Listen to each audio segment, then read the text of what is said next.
Ed Doherty, and I'm in the home of Paul Keene, an artist. We're here in Warrenton, Pennsylvania, your home. Paul has been an artist for all of his 80 years, Paul? Natural life, 78. 78 years, but not, I can't say I was an artist till I was No. around 21, or Oh, really? I was trying to be. The rest of the time was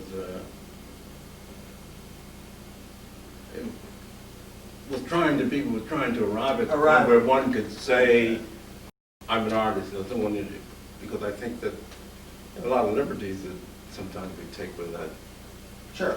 And so, Well, 21 is an early enough start. I'm here with Laurie Croft, who is my partner, and we are part of the Guidelines for Senior Artists.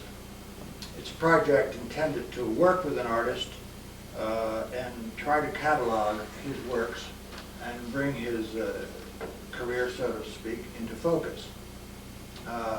Laurie and I are volunteers and docents at the Michener Museum, which is not far from here, just about 5 miles up the road. And we are working with this on this project and have been since February. And it reflects our desire to assist Mr. Keene in this cataloging of your works. The story is of you, but I must say that from our standpoint, in terms of being docents, it's been a fascinating project because of our ability to work with you and to learn from your comments and your philosophies and how your career evolved. Could you tell us your, so to speak, background in terms of the prelude to becoming an artist, how it came about? well, I was born in Philadelphia, North Philadelphia. I grew up there, had a nice fortunate upbringing up. You know, I was introduced to all the things that one would supposedly be introduced as a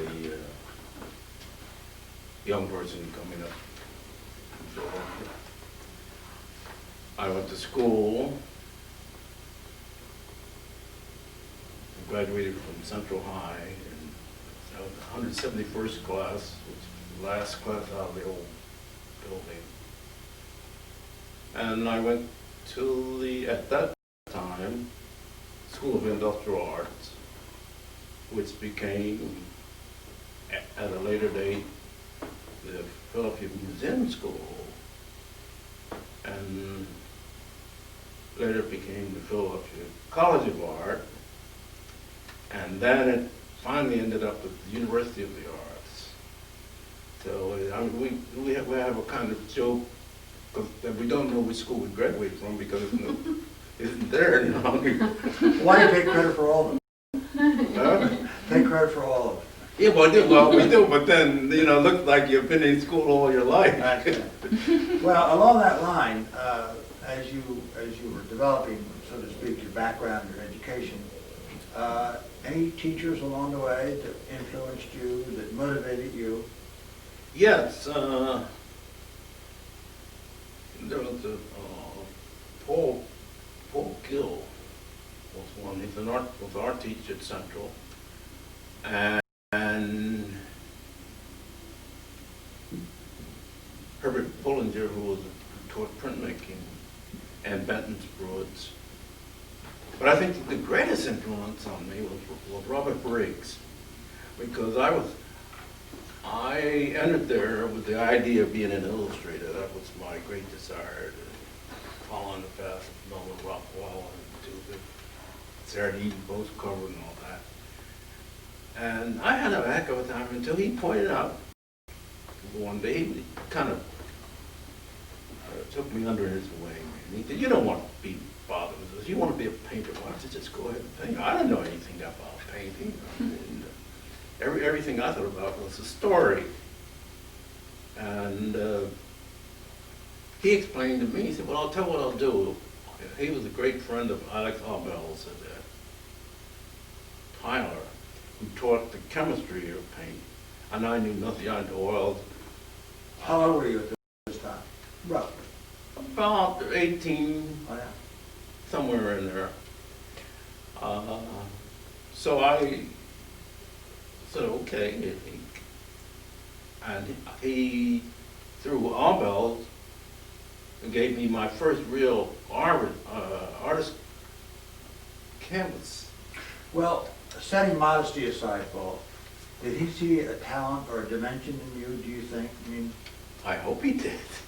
sounds like I'm sure he did. I know he didn't. he- I didn't waste his time. He didn't. And he never felt that right.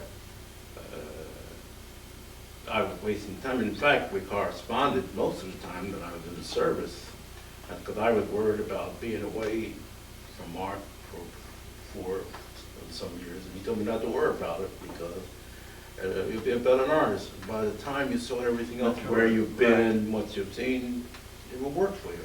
Well, Lori told me a story of you being given a box of crayons by an uncle or an aunt. Oh, You were 7 at the time. yeah. That's where it triggered. Yeah. Every birthday and every Christmas and times in between, I always had a box of crayons. If someone gave me any money,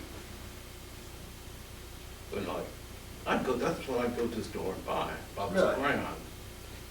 And I had stacks of them, and could go from one to the other. Very interesting. So there was almost a gene in there that told you to move toward the crayon and whatever you did with them. Oh, I knew that's what I wanted to do. I didn't know what it was at the time, but I knew that whatever I wanted to do had to come through the use of color and these things. Well, taking that as an event, let's just categorize that as an event. Any other occasions like that that moved your career along? Any inspirations or? Well, later down the line, I received a Whitney Fellowship to study in the West Indies, to study in Haiti.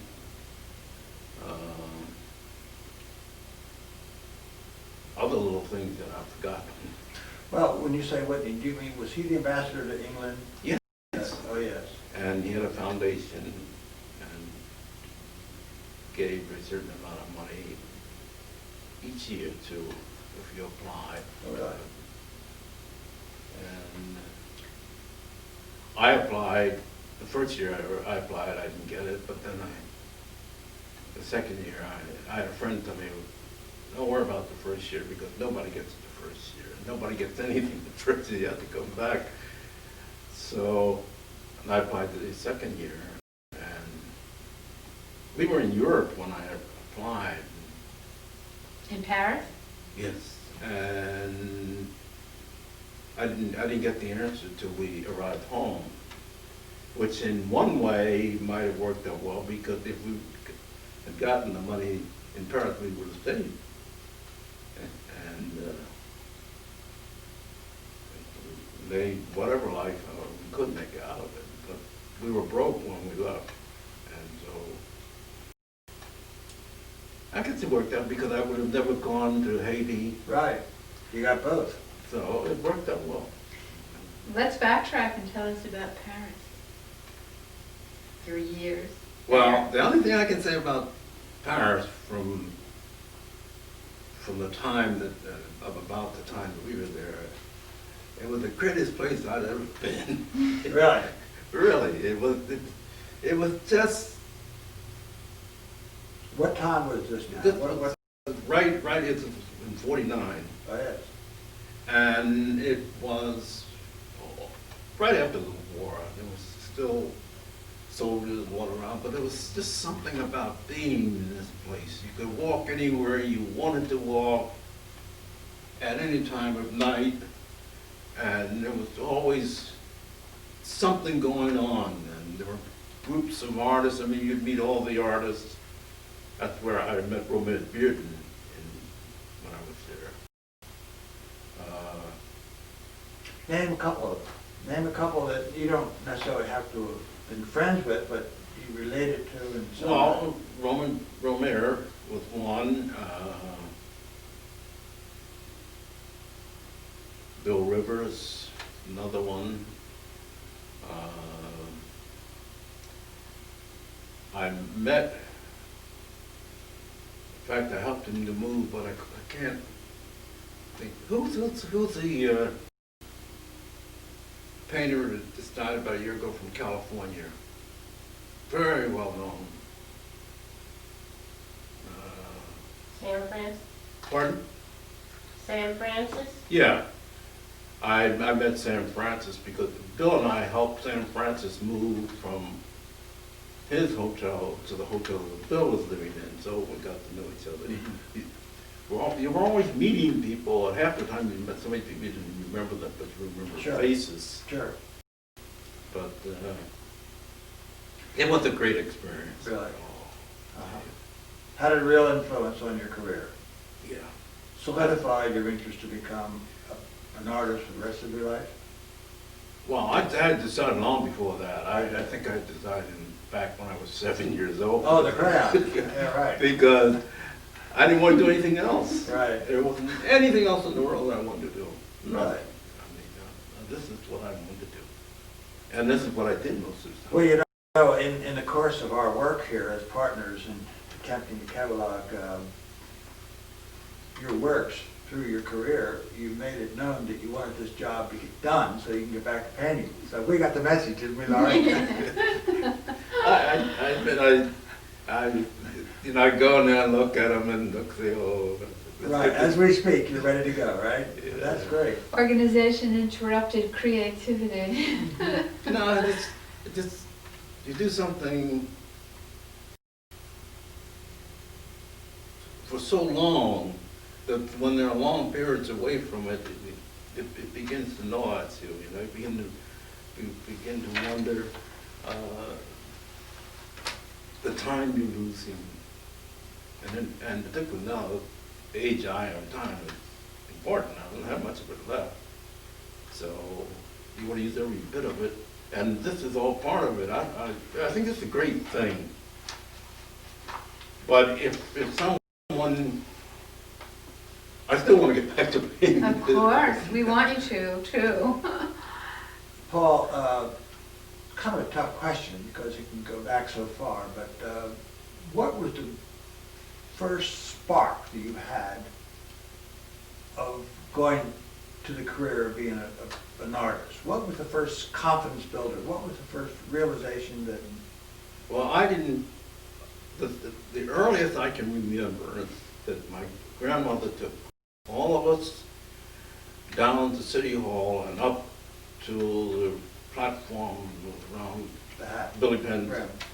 feet. I remember that, and I remember the first thing I did when I came home, I didn't even say anything to anyone, but I went up to the room and tried to draw it. Panorama? Yeah, just what I saw, Right. or what I thought I saw. Right. And the idea of trying to express being up at that elevation. And you're what, about 10? About 9, Yeah. a little less than, no, I was about 7, 8 years old, because I remember, no, it was about 7 or 8. It was very, I thought it was very early. Yeah. Because I didn't know what I was doing. I think Laurie and I should commit ourselves to finding that print. Where is it? Yeah, it's gone. Long gone? It's I'd love to see it gone. though. Wouldn't you love to see it? I'm not sure. I'm not sure. Yeah. But it might be the best painting I ever made. Yeah, I mean, it's there Maybe it's a somewhere. lot better than what I'm doing now. But, Right. but You I'm not told- sure. You told me a story on the phone the other day. It's something that just happened, but you had done the painting during the Paris years. You had found an old painting of the house you had lived in Paris. Yes, the painting of the street corner, our house from the corner. And unfortunately, I didn't take very good care of it. I just threw it somewhere, so I have to, a lot of retouching that has to be done. But it's, and that's the only, I did one other painting of, townscape or what. I did a little small painting of a horse butcher shop. And I remember I traded it for a sweater. So this friend of ours knitted this nice big woman sweater for me, and I gave her this painting. And that's what you do most of the things, Sure. You trade it because you can't afford, you don't have the money to buy them, so. Absolutely. Well, you just eliminated the middleman, that's all. Yeah, never. Sell the painting, get the money, pay for the sweater. You took one step out of the process. Yeah, well, you get the sweater, you don't have to worry about income tax because no one knows That's that right. you got a sweater. It's a much But more if you efficient method. make a sale. There's a lovely collection, you might say, of Dr. Livy, the Michener, where he was a general practitioner and bartered off for his medical services for paintings of the early on New Hope School. Were you part of that? Were you, did you know those people? I knew some of them, and I had met them, but I was never one to belong to groups too much. I mean, I was function better by myself, thinking. So I never made any attempt to join any particular group, either here or in the city. All right. For no other reason, just that I never was able to function. I was telling this friend the other day, he runs a print workshop at Lafayette, and I've been working with him for about a year now, and finally I had to... Lafayette College. Lafayette College. Yeah, Lafayette College. And finally I had to say, explain to him the difficulty I was having of having to work with someone. I can't work if someone with someone in the same room. I just can't work. Sure. I can't work go out and paint landscapes and it's way up somewhere where no one will ever come. Then I'll go out. But I usually don't like to go out and do it. I'd rather look and make drawings and sketches in my head and then come back to the studio and work. But I've never been able to, I've never felt so embarrassed in my life. We had, in a watercolor class at school when I was a freshman and sophomore, we had to sit in the middle of Broad Street and have these islands. And you had to make, the watercolor day, you either went there or down to the wharves. And I watched the students, the rest of the students, they would just go at it, and I couldn't stand someone coming up and looking over my shoulder and saying, "Ooh, very nice, what is it?" It was a huge distraction. And what you want to do is reach around with a big club or something. Or give it a jab of paint. Or they have a nephew that, oh, their son paints, or my little boy, he could do that. Right. And We hear I that a could lot. never take that, It just, I couldn't, to this day, I can't work. I've shared studios, and it worked out because we'd go our way. I mean, I'd come and go as I wanted to when the person doing the same thing. When we were in Paris, in this painting here, we had two little rooms in the attic. One was his, one was mine. I hardly ever saw him because he worked in his studio, I worked in mine, and he went to a different school than I. He went to Leger School. And we'd compare notes and saw some of the great experiences. I'll never forget this. There was a Charlie Chaplin movie playing at one of the theaters in town. And I had never seen it before. Because all I can remember had a lot to do with machinery and production lines, Oh, yeah, I think I've seen that. Yeah, I got, the name is on it. Anyway, Oh, Like- yeah, I did too. Yes. Production and Yes, that sort of thing, yes. the complexity of Yes. receivers and all that, yeah. so the lights go on, and I'm sitting next to him. The whole time, it was like a shock. He looked at me, I looked at him, we're both supposed to be in school. Yeah. And there we were, we're sitting in the movies, and he's sitting next to me, he had no idea he was there. He had no idea I was there. Well, in that sense, Paul, what influenced you? What got you to Well- your style, and what is your style? That's one of the most difficult questions to answer. I don't know what my style is, how I see things, how they filter through. Would you say you paint intellectually rather than from visual images? I You're would in say your- the other extreme, I paint intuitively and not intellectually. I mean, I go on intuition. I can't plot and plan. I think an intellectual painter can plot and plan, and that's a good idea. You mean Maybe I sketches? used the wrong adjective. What I really meant was that it's all in your head, and it comes It's all from mine. your head Yeah. to the canvas. It's all, it comes out, it's all in my head, and it depends upon the color. And then I got a vague idea of what I'm supposed to do, and then I try to do it. And as you paint, the painting leads you on. Pardon? And as you're painting, the process leads you on. Yes, but whatever it is that I am, if painting or art makes any sense, that has to come out. And sometimes you wish to come out with much more enthusiasm or much more excitement than it does. But I have to, I'll give you a plot. After a certain point, it's putting this together, and you just plot and scrape away and plot. To you either throw it away, or it leads you to a new idea, so you start a new canvas, or you take all of that out but one little place that works, and then you start again. I remember that you told me when you discussed the painting that you had just found in your loft. I asked you if you thought you would try to restore the painting, and you said something very interesting. You said no, because you can't really connect to that painting anymore.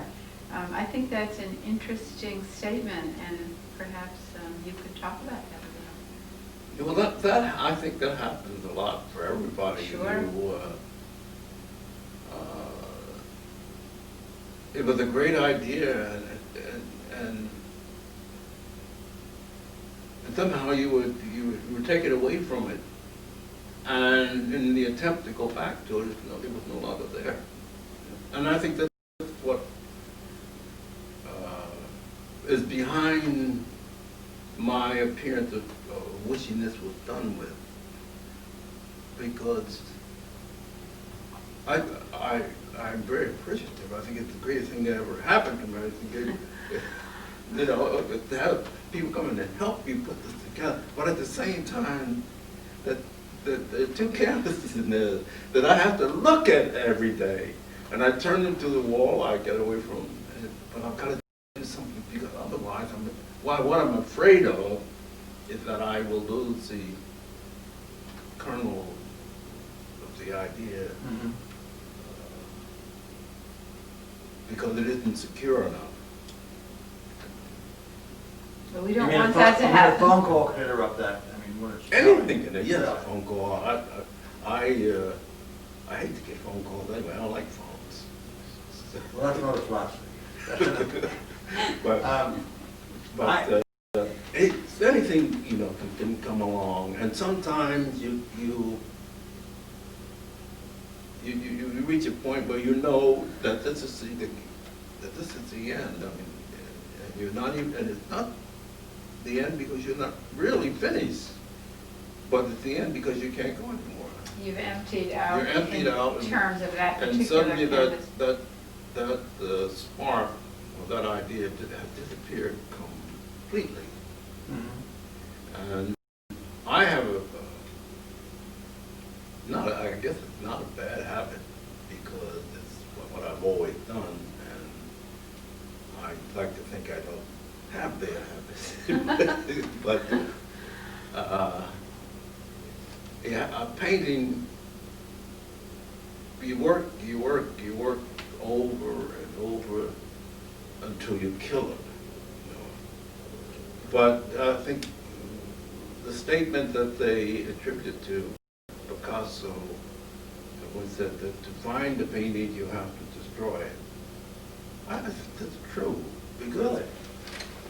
Because to find out about the painting, first that to find if it's worthy of the time you spent, which you find out very quickly. And then it becomes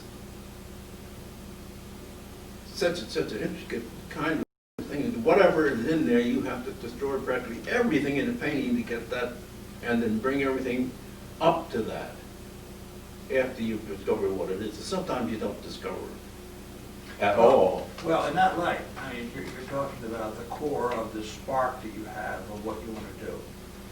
What is I'm asking you two questions at once. What is the most difficult part of putting together your enthusiasm for painting a picture? The most difficult part Right. is that white canvas staring you in the face.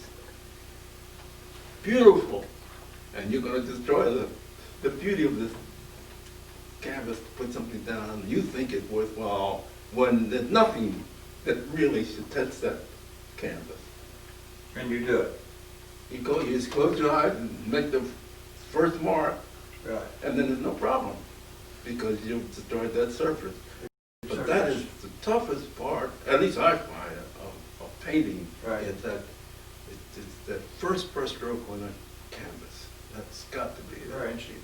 Well, then the second part of my one question is when, in your mind, in your professionalism, in your desire to have a painting completed, when is it done? I haven't. And it's only, as far as I'm concerned, it's only done because I can't go any further. In what sense? Well, Inspiration. you reach a limit at that particular time. I mean, I don't know what to do next. I know that it has to be done. I can't do it.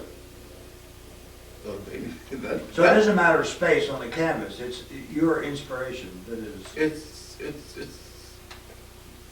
It's my ability to solve a problem, and it's my inability to really have a idea what the problem Okay. is, whether whatever. And so it makes it much more difficult. Well, you know, Laurie and I, our thrust, in addition to wanting to help you, is to learn from you. And one of the most interesting parts of our experience together, in my mind, has been occasionally when we're finishing up on a session, you will make some statement about a dimension to the painting that we've just finished on. And you will talk through the eye and mind of an artist, which we don't get. We're not there. And I don't mean to be windy about this, but you talk once about the sky and how you look at the sky and you see the sky again and again and again. I thought that was interesting. I thought that was a difference between you and us.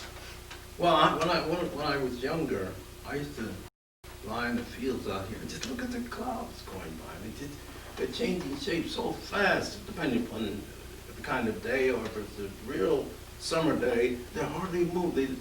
There's no movement whatsoever, but they're never the same. So the idea that I had is that can a painting be made that can show the concept of the shifting shapes and forms without being literal about it. that's what I tried, which is Mhm. successful.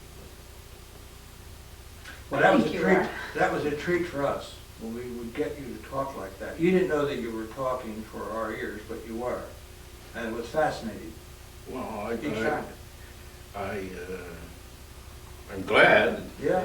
that reached that stage, because I think that up to a certain point, an artist can explain something, and beyond that point, there is no explanation in the Sure. world that Sure. will, because the rest has to come from you. So I think with conversation, I can hook you into some end of it where you can start to make your own decisions about it, then I've done my job. I never miss in giving tours at the Michener to going by your painting that we have there. And it's a painting of a man, modern jazz. I had read of you and I had read of your background, and I realized that you have a profound interest in modern jazz, post-war. Yeah. And I tried to figure out the suit that the man is dressed in. And it was interesting because when you mentioned it, it brought it all together, and that is the origin of modern jazz in the Haitian music, the naturalness of it, and Jamaican and the Caribbean generally. And frankly, it brought it all together to me. I mean, you're being interviewed, I don't like to talk. But it was, No, I'm listening. how graceful that was to me, and now the painting has even more allure to me. Well, I'm very happy. Yeah. I know everywhere an artist goes, he's influenced by things that he sees. How great an influence do you think Caribbean art, or the Caribbean itself, has been for your painting? Color, I'm sure. Well, for me, paintings are about color. And I use it, or I try to use it in a manner that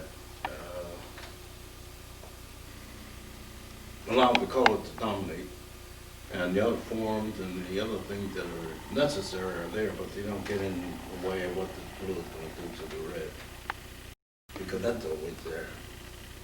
And so that, my paintings are, that's why I said earlier that I'm an intuitive painter and not an intellectual painter.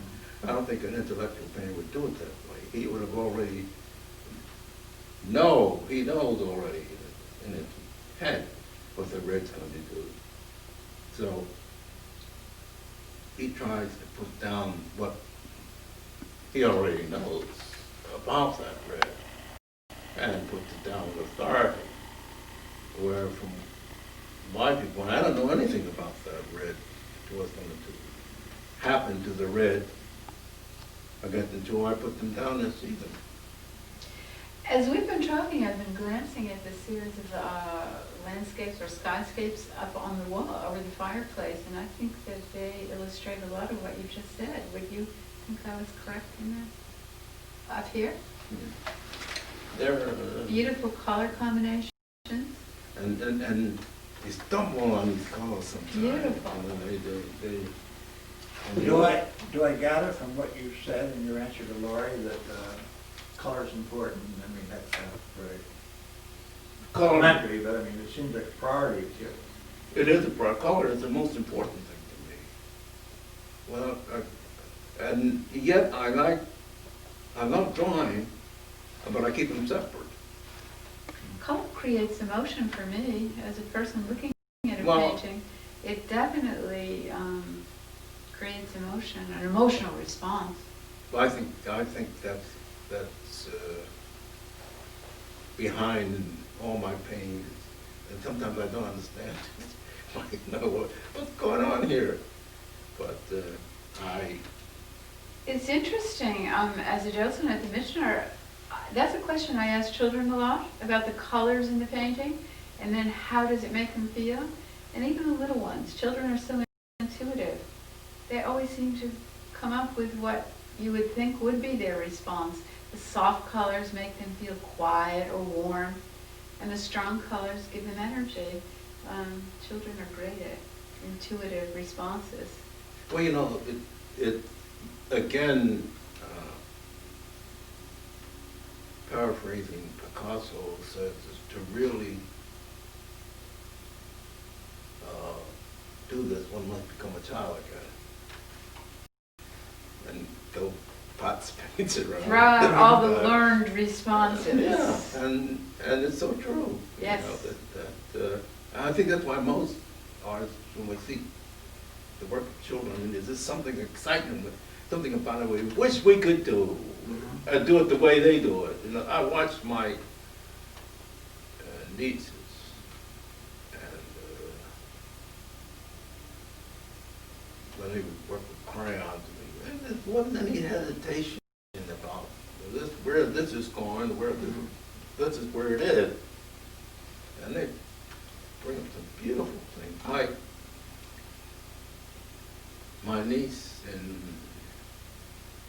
Raleigh did a self-portrait in a contest at school, and she didn't like it at all. But you know, it's better than I could do. I'm not so sure about that. And so I told her, she couldn't believe it. I said, that's really good. You think so? Yeah, thank you. Well, after you left Haiti, you returned to the United States, is that correct? Yes. And to this area? Yes. We lived a couple years in the city before we moved out here. Okay, and you began to teach in that period? No, actually, I told all my life. When I was a student, I was teaching at a settlement house in North Philadelphia on 22nd Street. And I taught there for years, and then after I came back from the service, I taught there again 2 nights a week with the kids. Then from there, I went to, I tried public school. And we didn't just quite make it, because I'll never forget, I was sent to this all-girls high school, William Penn High School in Philadelphia. And there was no, I'm a substitute teacher, but there was no indication of what I was supposed to do with these young ladies. And it was quite a trip. No real curriculum, really. Well, they were waiting for me to come up. I had asked the woman who, well, this will show you how they value the art. The art was under the home economics teacher, who knew nothing about art. So, but I had nothing. I had no paper, no pencils. I had to go out, beg paper from her. So finally, I realized that this is not for me. You had to design your own program. Yeah. So if you're going to let me have it, let me have the whole thing or nothing. Mm-hmm. But I just walked in and resigned. And I knew the principal, who was a friend of the family. And she said, "Don't go, what are you going for?" I said, "Because I can't teach art like cooking. It doesn't work." Mm-hmm. And this woman and I will never get along. So I might as well go now before. So I got a job. I went around to see Emmanuel Benson, who was the dean of school, the industrial art school. Actually, I was with the gallery, the Dubin Gallery, which was very early, and through him I got an appointment with Benson, and Benson had an interview with me, and I got a job.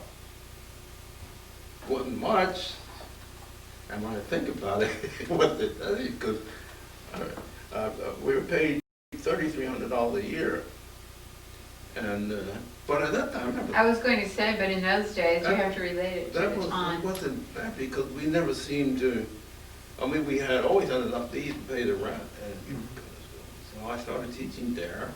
I taught there I went there in 1950, I think 53. And then I left there in 65 to come out to Bucks, and I retired from Bucks in 85. Bucks being Bucks County Bucks Community County College. Community College. Paul, reverse it. You're interviewing us. Tell us about Paul Keene and how he would approach a painting. Does moods, does interruptions, does the weather, does that affect your color, your thoughts? Or do you fight that and try to be the true artist without those influences? Tough question. Fair question, Laurie? I'm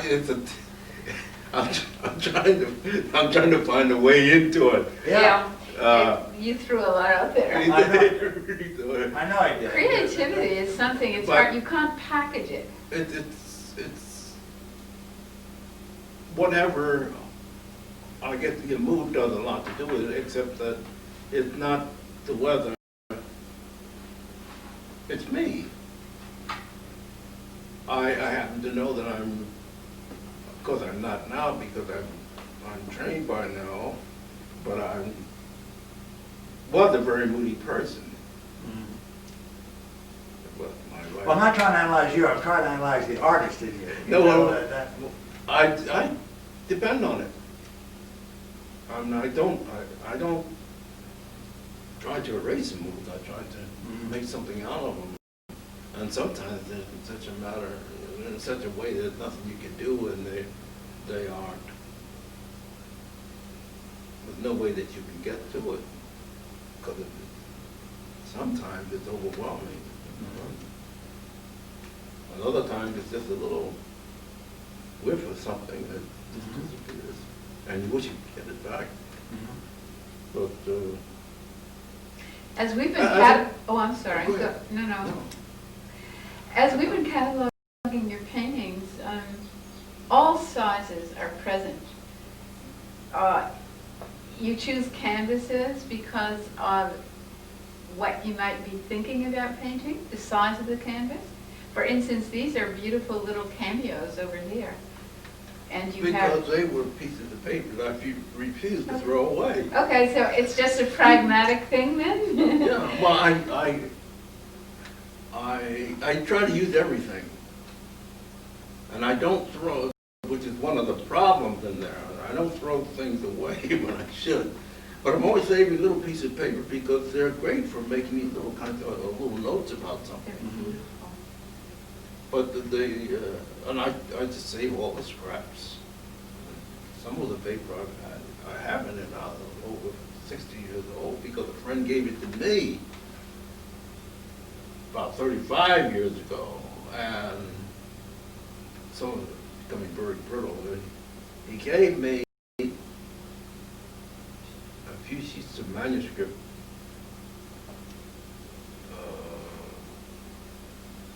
paper, not manuscript, parchment, big sheets, beautiful. The only thing about it in time gets very brittle, so it tears very easily. But it was great to draw on. And I know I use it, but just like these are on beautiful pieces of paper. I'm not going to show these beautiful pieces of paper away. It costs too much money anyway, so you use everything. Well, speaking of your studio and worrying about leaving too many things in it, perhaps this would be a good time to walk on in there and let everyone Be my guest. have a picture of it. Morning, Laura. How are you? You can join us. Come on over. Good morning, Yes, everybody. you should. Hi. Did she turn that off? I don't know, maybe you don't like to do that. I'm rolling. Well, this is Orpheus, and he's hunting for Eurydice, and he's been told that he can't look at her. He has to go march straight ahead to get out, and then she will be allowed to come up. And at the last moment, he turned around to find her, and but she disappears. Because you turned around. Because he turned around and didn't know why. So then they arranged that she would be allowed to come up for 3 months or something like that every year. But that's the idea of, behind it. Colors are just beautiful. So it's creating some problems, but I think it's like the other thing, and I don't know what they are. People But just say that, and just people, not quite right for you. yeah, it's just not. People say, "Well, what do you mean? You don't know what it is? Why don't you? If you can correct it because you have this trained or whatever, but that has nothing to do with it. I don't know what it is." But some places halt and so I just have to figure it out. The same way this one over here is coming along better, and there's still problems there. Which is the one you feel is farther along in the process? I think this one. This one? Yeah. Would you talk about it a little? Well, I can't quite decide if it has to have a title. I would call it the Middle Passage, or the Henrietta Marie. I was just going to say, I see the ship and I'll bet Well, it's the Henrietta Marie. Well, that's so I think we could go work both ways. The idea was that and I keep thinking in my mind, they didn't have passports. No? Of course not. And they didn't have visas. You know? Plus the fact that I decided maybe this will be to honor those who 7 days out on the old board. But I haven't quite made up my mind. Maybe you would tell, a lot of the people watching the video probably, or may not, let me back away a little here, may not be aware of the story of the Henrietta Marie, so maybe you would tell us a little? Well, it was a slave ship that sank in the storm off the coast of Florida. All hands lost. At least all slaves were lost. We don't know about the captain but as far as we know, it was all hands were lost. The thing about it, they were chained, so they couldn't escape. Never had a shot. They never had a chance. And two years ago, the ship was raised, I believe. Yeah. It was discovered by divers And so and they- raised. And then, but they left it there and they put a plaque there and left most of it down, I think. Anyway, I haven't quite decided yet. I would assume that the somewhat shadowy figures in the boxes are representing the They're- people who are on the ship. Yeah, they're the ones that didn't make it. And for whatever reason. Anyway, that's where it is now. But that part of it it makes it, I don't want it to be that verbal. You don't want it to tell a clear story. Would you go on that? Well, I don't want it to be taught.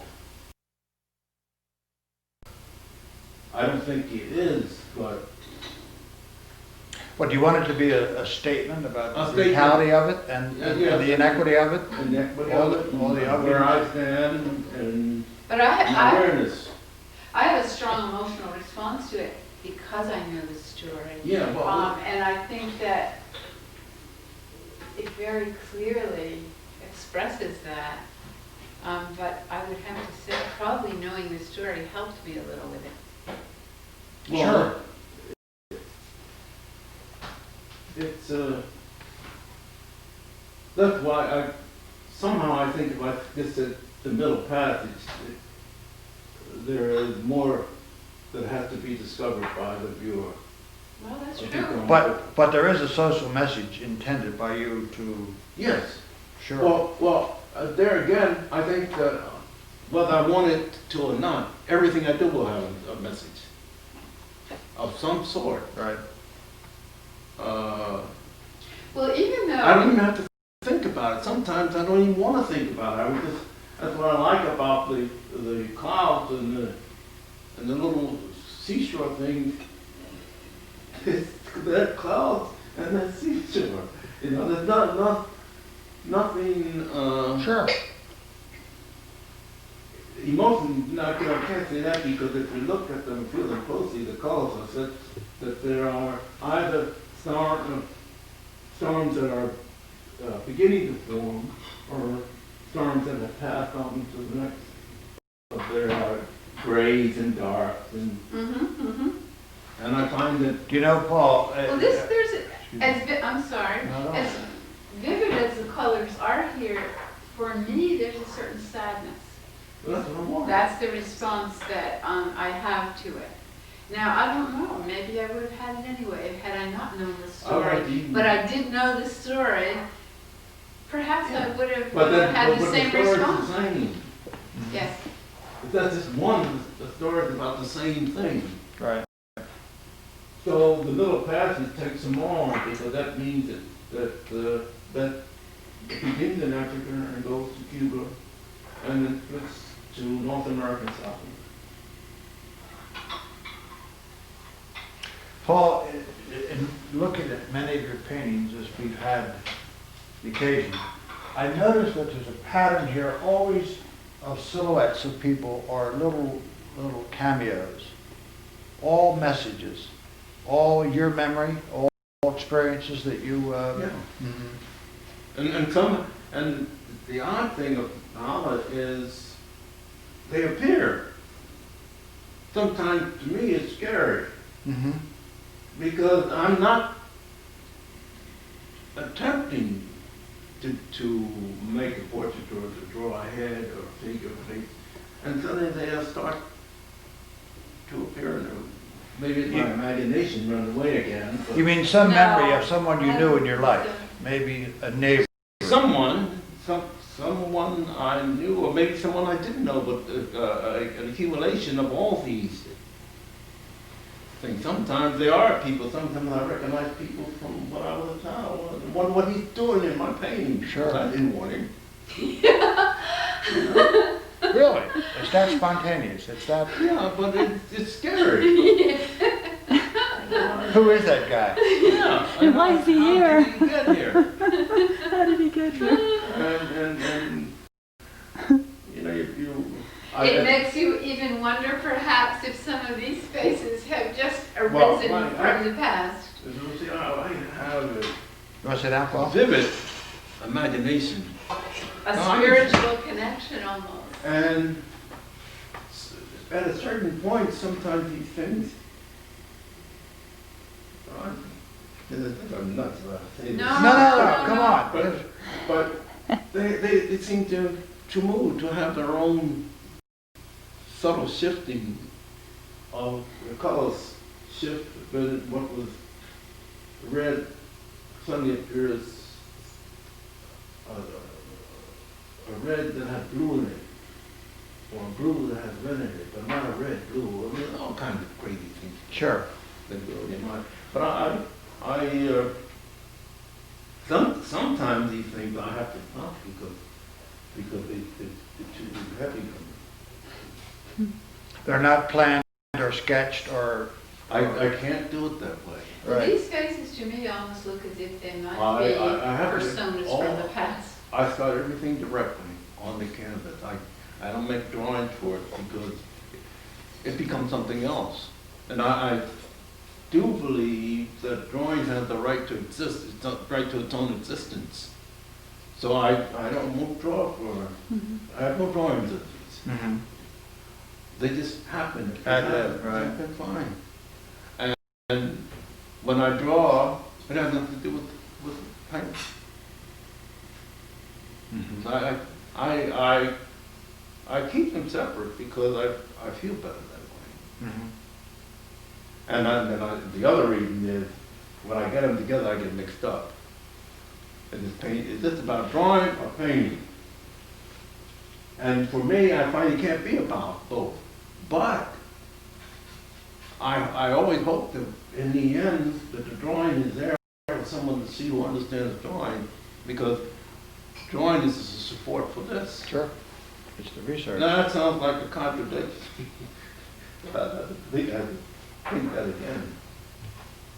If I don't want, I don't want them together, but I do believe that under every painting, there has to be drawing.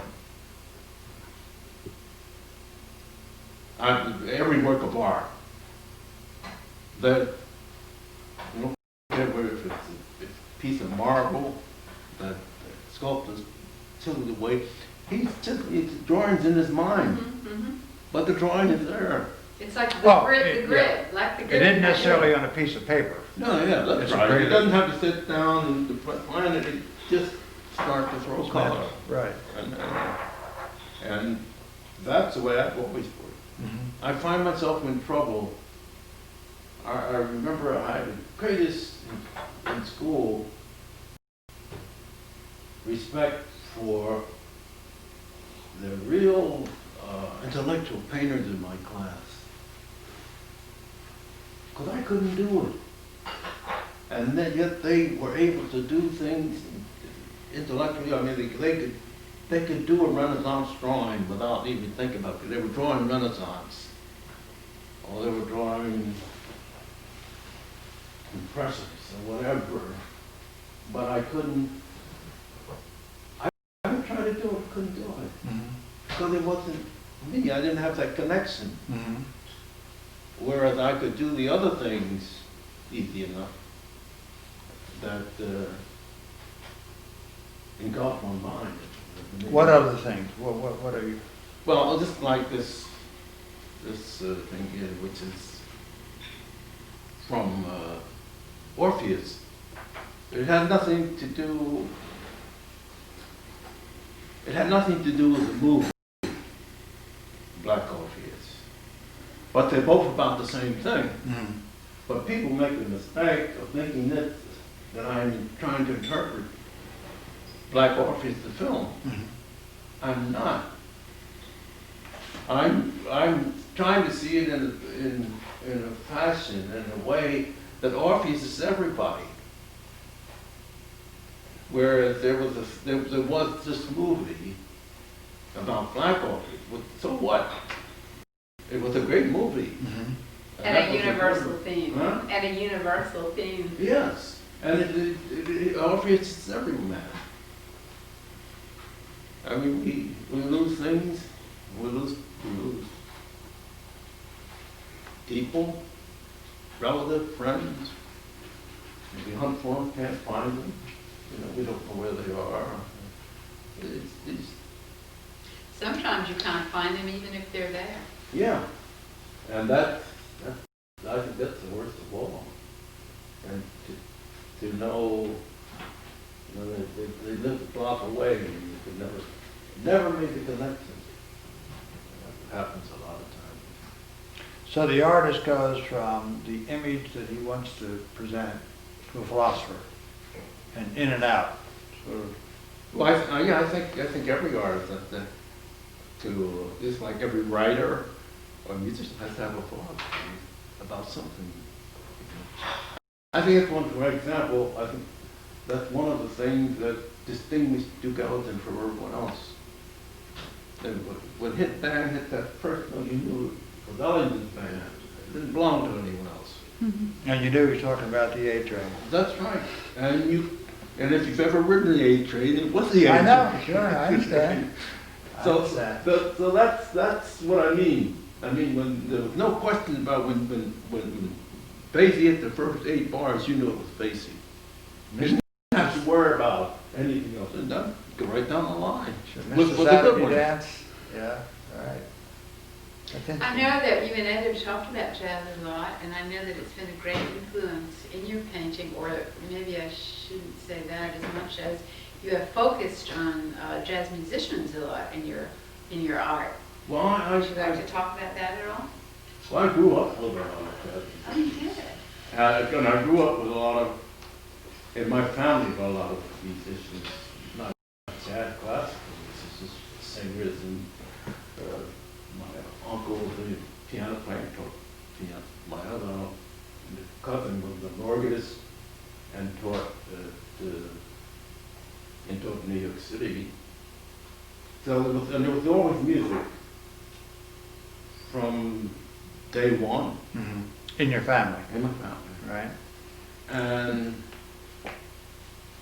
I mean, jazz is just something, when that opened up, I mean, it's just like painting, you know. God, if I could paint like they play. Whoa, you know, you can visualize. And that's what, and I knew a lot of them. Growing up, one of the great experiences I had, I lived near the Nixon Grand Theater, Broad Montgomery, for years. It's a portable theater. And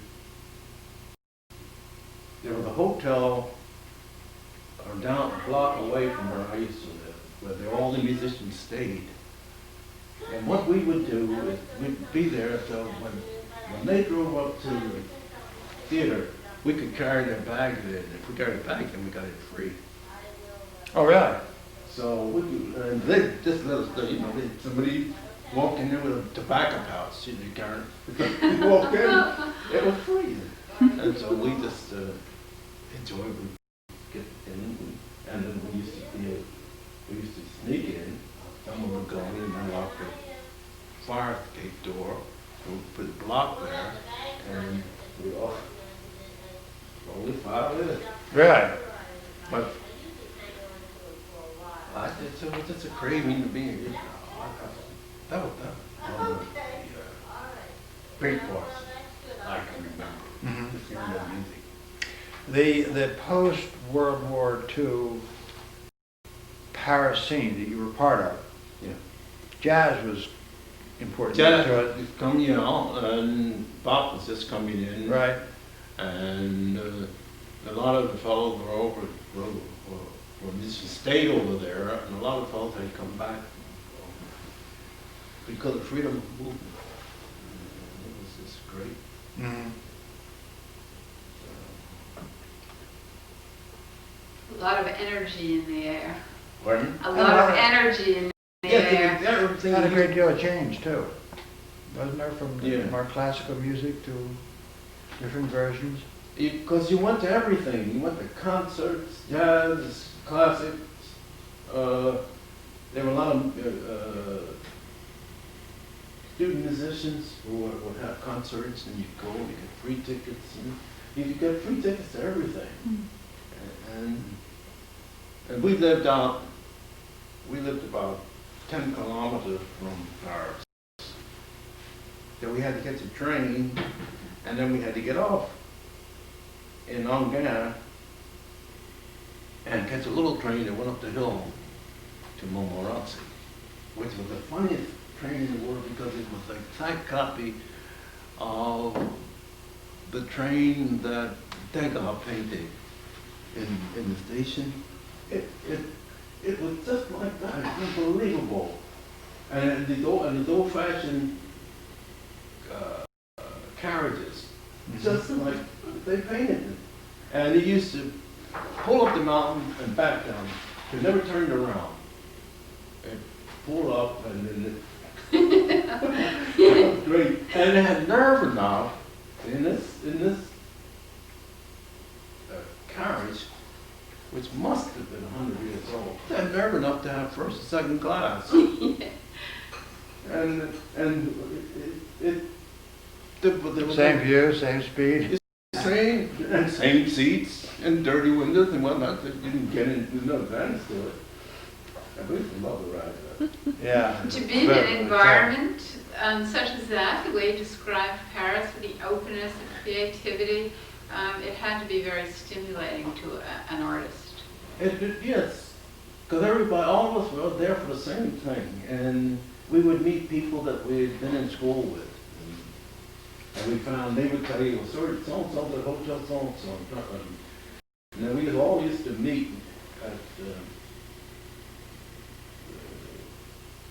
not the one that, I forget the name, but we had a meeting place where we had come and coffee and then stay and talk all night. We'd talk all night long.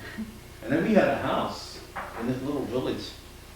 And so everybody used to come out to our house Because we fed them. That's Guess what they it could come. is, you know?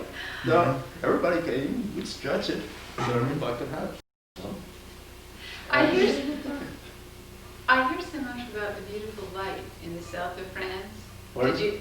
I hear so much about the beautiful light in the south of France. Did you experience that? Did you travel within the country? We didn't know. We traveled mostly in Brittany and along the coast because a friend of ours had a car. Her brother was buried in one of the big cemeteries up near San Road. So that part of it we covered, but we didn't cover the other part until about 10 years ago we went back. And did you find the light to be extraordinary, the way it's always described? Yeah, it was exciting to be in Paris. But it changed though. I mean, the little village we lived in now had 10 stories apartment houses. And we got lost in this little town, and we knew that it was a circular square and all the streets radiate off of it. And the only way we found it, the box was still there. And from that we got orientated and we could call the house, because we wanted to see our landlady. She was ill, but she wanted to see us, so we went to see her. But it was fun. At the time you had a little baby. Yeah, well, that wasn't a big year. When we came home, we had he was 6 months. The reason I asked that is that your wife Laura influence on you as an artist in terms of being a critic that you could listen to? No, she Certainly she's supportive and she's very supportive and now wait a minute, Paul, remember we're on camera now. that's what I'm trying to put this together, you know. And she's 50 That's feet what- away. See, there always has to be a rational one in the family. She certainly is that. To keep me in the, Someone has to be connected to the ground. you know, she's connected to the ground and the comics that he keeps sort of Right. keeps me lined up. Right. And Did you enjoy teaching?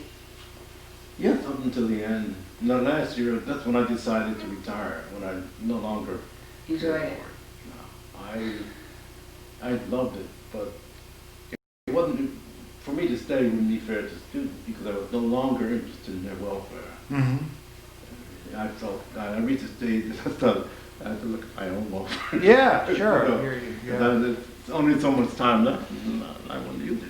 But I enjoyed teaching, and I had some very good students, and it was really great.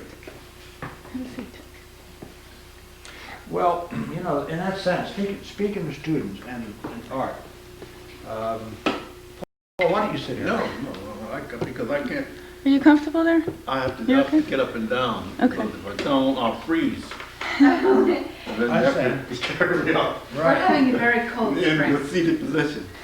When you're when you were active in teaching, you were both an artist at the time, practicing your art, and teaching. Could you spot a good student Yeah. quickly? Yeah. You know, after the first day, First day. you know who was You did. good. First You know who would be, you knew the one that had the possibility. It could be if they wanted to. Right. And you knew those who would have to struggle. Right. I remember you said yourself, you always knew you wanted to be an artist. Nothing would have stopped you. It wouldn't have mattered whether people encouraged or discouraged you. Yeah. You were on the path. And that's what you look for in the classroom. You try to find a kindred soul that, that's got to be here. No question about it, but has to be here because this is the only place. You say that by priorities of time, you probably are going to remain as an artist and not as a teacher. Yeah. Oh, I want to teach. Right. Now, do you have objectives? Is there things you want to do? Is there? Yeah. What, Yeah. paint, just paint, paint, paint. That's right. Good. And hope I'll get one that's right, you know, before, Do you ever feel that way? I mean, do you have paintings that stand out in your mind that they were, as you just said, right? yeah, a couple. You don't get many. Not of them. many. Right. No, they don't go, and you even have questions about the one you think is right. Well, But there are a without, couple that seem to, you just get the feeling. right. What would that have been, Paul? Would that have been a blend of the colors to make your point? Well, it's I mean, like- it's so very personal. It's like this one here, this is one that I think is right. But it has Maybe we to can do hold with it up for the here in camera. autumn, and looking out at the window and the plants and things. Mm-hmm. And I think this came out fine. This is a 3-pound. Can you hold them up? Will you do that, Paul? Here's one. Do I have that right side, Paul? But no, this one, yeah. This is the window. And that got what you wanted. Yeah, and I just, it had a lot to do with it was autumn, and the colors are autumn. Mm-hmm. You know, there were the tree that was turned into rust, and that was just one report. Thank you. And I put out a couple of reports. I noticed in, again, going back to the Michener and the painting that we seem to admire so much, there's a sort of a halo behind one of the artists. He's playing a flute, I believe. Mm-hmm. Tell us about that. That people want to know about that. I'm talking about people who come to the museum, who are part of tours. They'd like to know, what is that halo about? The hell, Right. this is the I worship musicians, jazz musicians. To me, they are the gods. You know, to me, they are what it's all about. I mean, and other than that, I can't complain. But they are, Well,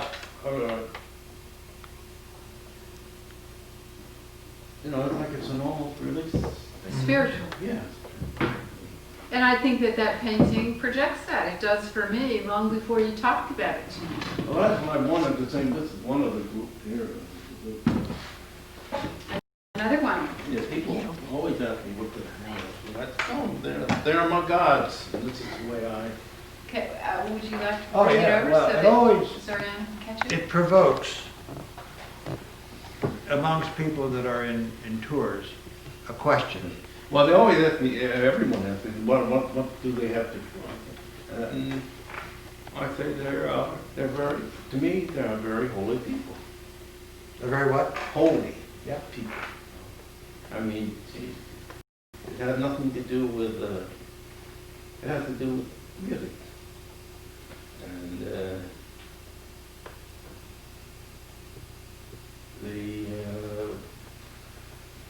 I don't know, it's just, I if you ever understand. been in an auditorium, like when the band hits the first 8 chords, and you know that it's gonna be a good evening. Absolutely. You know, that's the way you know this is going to be a great evening. Miles Davis starts right off with Right that. off, I mean, yeah. Right off, You the listen first to note. the first, the minute you pick that on and put the mute on it, you know you were going to hear some music. Is this, no, And there. same with Darlington. Oh, and all in town, Basin. You just knew that everyone was, it's amazing, everyone would sit back in its seat when they seated, so relieved, Right. and then everyone's gone, and, You can lose Sure. yourself in the music. yeah, the music just takes over. Sure. If All right. any good band, if it's a good band, the music will take over. So you have an imagery in your mind of the perfect note or the vocalist who is with it. Well, I don't mean that in a perfect. brash way. I mean, I don't mean that in a brash way. But what I'm trying to say is, you have a halo. You show images of a slave ship. Is there any other things that are part of your paintings that we don't get that you want us to know about? We want to tell other docents what we've learned. Right, Laurie? I mean, aren't you, Well, I agree with Paul in that you can't really interpret a painting for a person. You can give them some background, but each painting evokes a response in each person and in different ways. well, they are, I mean, in my sort of amateur judgment, they are more complex than most paintings. There's more in them. But Pardon me? it's forcing you to think about it. Yes, And I agree. that's what an artist would hope. I mean, a landscape, a snow scene, a sunset, whatever, beautiful. But yours has a little more in it. Than my experience. I mean, no. What I want them to have more than just a little bit. I want them to have everything in about me. I mean, and how I think about this thing. Right. This thing becomes such a governing thing in my drawing. Yeah, I want that understood. Mhm. That is what that painting is about. Mhm. And maybe the complexities can sort of unravel if one to take the time to stand and Right. and look at it.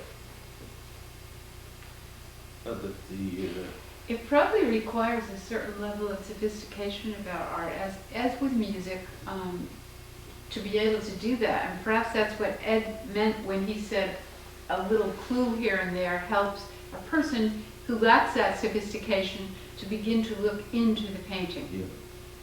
And the clue, I think, always we always say, as artists when we talk together, that you would like someone to do either one of two things: love your painting or hate it. But don't pass it by. Mm-hmm. Oh, yeah. Don't sell what a nice thing or just ignore it. Hate it if you want to. Sure. Break it apart. But be affected by it in some manner. And I think that's Well, I had related to what you just said. right. I had Right. an experience like that at the museum in Philadelphia when I first began to really start to try to learn about art in depth. I hated a painting, and I said that to my companion. I hate this. And he said the simplest statement, and it just opened a world to me. He said, "But you had a response." Yes, that's it. And it, Oh, it yeah. stunned me when he said that. I thought, that's right. I did. And we would rather have a response than just to pass it off as a pretty thing because the blue equals the blue Mhm, mhm. sofa. Sure. For me, it was just there were no colors. It was sort of a list, just a list of numbers, and it was hard for me to get too much from it, but that's my own inadequacy, most likely. And did you go back and look at it again? I had to, after he said that. Because then you begin to... It opened horizons to me, absolutely. Becomes And your favorite painting. And I often use that, unfortunately, because many of the people coming into the museum are just mildly interested in art. The abstract gallery is difficult for them, and when they get there, they will make that kind of comment. Oh, yeah. And having been through that process, I always say, but you did respond.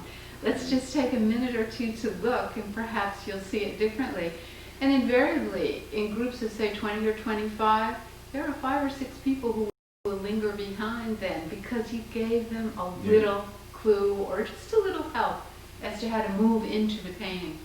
Well, along that line, Ray, I was given a tour the other day, and I was at your painting, and I told them of my dilemma with why the white. It looked like a holy card, the white suit.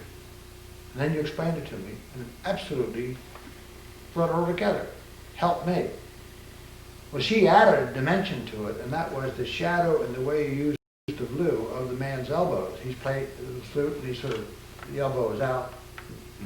Another dimension to it, so that it goes on and on and on if you're into it, if you're working at trying to understand what's in the painting. I just can't get like 75 artists all there at the one time to tell No, us you the can. good fortune we've had to listen to you. That's, I was a fan. Good influence. Well, I was a fan before I met you, and now I'm trying to say that what Laurie just said is that a few clues helps the layman see what the artist may have intended. And it just is like shoring up a building. Well, even, I think for us, there have to be clues that you look for. Once you find the clue, then that makes the painter for you. Right. It's like looking at rock and finding the, well, there's another painter, the Italian painter. Lucy or something. Who did nothing but still life. What's his name? Anyway, to see his painting, you know, suddenly you realize that they're more than just pots and things sitting on the table. They're absolutely beautiful. Right. He died a couple of years ago. My memory doesn't hold. Well, Paul, we've taken a lot of your time. No, And it's been one it's big my lesson, pleasure. hasn't it, Laurie? It's been one huge My introduction. pleasure to have been some help. Well, we hope that we have helped. Should And we take a little this break is all- now and maybe do a Yeah, 5-minute well, conclusion? I'll be back there for noon. Well, here we are in conclusion, Paul. It's been a wonderful experience, and we're part, as we said earlier, of the Senior Citizens. Senior Senior artist. Artist Artist Initiative from the University of the Arts. And I, from our end, at least I can hopefully speak for Laurie, that it's been a pleasure because we learned so much from you and got so comfortable with you. Well, I really enjoyed having you here, and it's a real privilege to come in and do the job. It's a job that I should have done myself years ago. Oh, that's all right. We understand. We're glad you did. But And I'm very appreciative of Well, time and energy. Well, Enjoyed having you. good. Good. I'd like to thank you for letting us into your life. Well, that's It's my great, privilege. and a great pleasure to meet both you and your Thank you, wife. Paul, always. Good. I'll come over and shake hands. There Good. you go. It'd be less than fair if she were not included. Yeah. That's Thank you. Thank right. you, Laura. Good. Thank you. Thank you. Your correction. Do you want to make Oh, yeah. correction? Oh, yeah. For Paul had one more thing for he public wanted to do. relations. What? Your niece in Raleigh. Yes. Oh, For the record, folks. for the record, in my haste, I made a mistake and I made mention of my niece being involved in this. And as I was gently told by my wife, my grandchild, Your grandchild. Your grandchild. yeah, I thought you said grandniece. Granddaughter. Did he say? Grandchildren.